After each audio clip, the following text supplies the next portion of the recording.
watch it regardless. Let's talk about a little bit about, we hear about like Amazon that hasn't been paying taxes, or again, these rich people don't pay their taxes, or now Trump, some stuff came out, his tax plan, or I'm sorry, his tax returns where they say he hasn't been paying taxes. So what kind of a situation happens with a Bezos, an Amazon, or a Trump where they could be a millionaire, billionaire and not pay taxes? I mean, that's totally possible and legal, right? Your net worth has nothing to do with how much you pay in tax. How much you pay in tax has to do with your income. Okay, that you have income taxes, which can be ordinary from earned income, or capital gains or passive income from maybe the sale of an asset or something like that, an investment. And then you have estate taxes. Now, I hate estate taxes because the government's taxing something they've already taxed, and I don't like the double tax. Right. So for all of the ongoing income taxes, look, I don't think anybody's getting away with not paying their taxes. If you owe taxes to the IRS and you don't pay, the IRS has processes in place to come after you to collect that money. Right. You can file liens. They can seize your assets. They can. They have a lot of authority to be able to come and collect. Okay, it's not a collections agency that you want to mess around with. Right.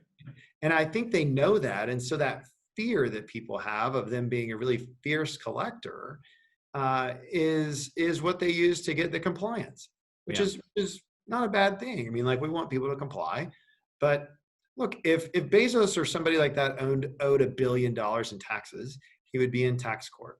The IRS and potentially even other government agencies would be coming after them to do whatever they had to do to seize assets and collect the tax.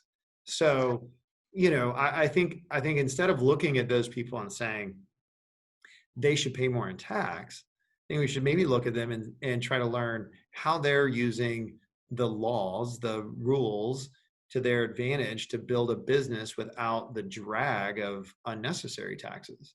Yeah. So that's a great point. So let's talk about that. So how could somebody set themselves up like a Buffett who pays very low taxes, or Trump who didn't pay taxes, or Amazon?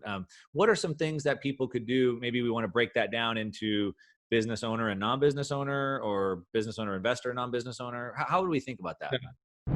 Well, yeah, let's start with the non-business owner, non-investor. Hey, I just have W-2 income. Unfortunately, that's the category that gets picked on the most. Mm-hmm. So when you have W-2 income, there's not a whole lot you can do if that's your only source of income. So you're going to pay tax. You're going to pay tax for the payroll system. And most of the tax advantages that you have are in your qualified plans, like 401ks and IRAs and things like that allow you to defer taxes or have the gains be tax-free if it's a Roth. You can save money into life insurance that has great tax advantages. So there's different ways that, as the W-2 income earner saves and invests, that they can save and invest in a tax advantage way. With the new tax law, their state and local taxes are limited to $10,000 deduction, but everybody gets a good standard deduction of $12,000 now. And then aside from that, you've got charitable. So you could have charitable deductions, and you could lump charitable deductions every 2 or 3 years to get bigger deductions, and you can kind of manage it in a different way.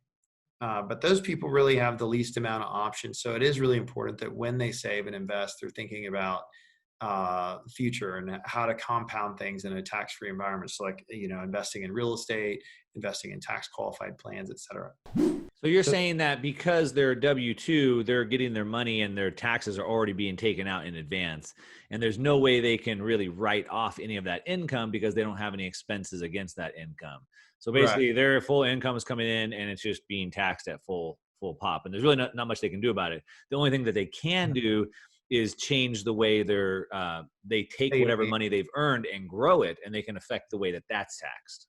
Yeah, and you can get some deductions from saving into your 401k or an IRA, things like that. So, how you save and what you do in the world of philanthropy and charity, those things. But most of the advantages in the tax code are geared to business ownership and real estate. I have two theories on that. Yeah, They're what are nothing they? more than theories. One is that those are the people that provide housing and jobs. Uh, the other is that most of the people in Congress come from families who own businesses in real estate.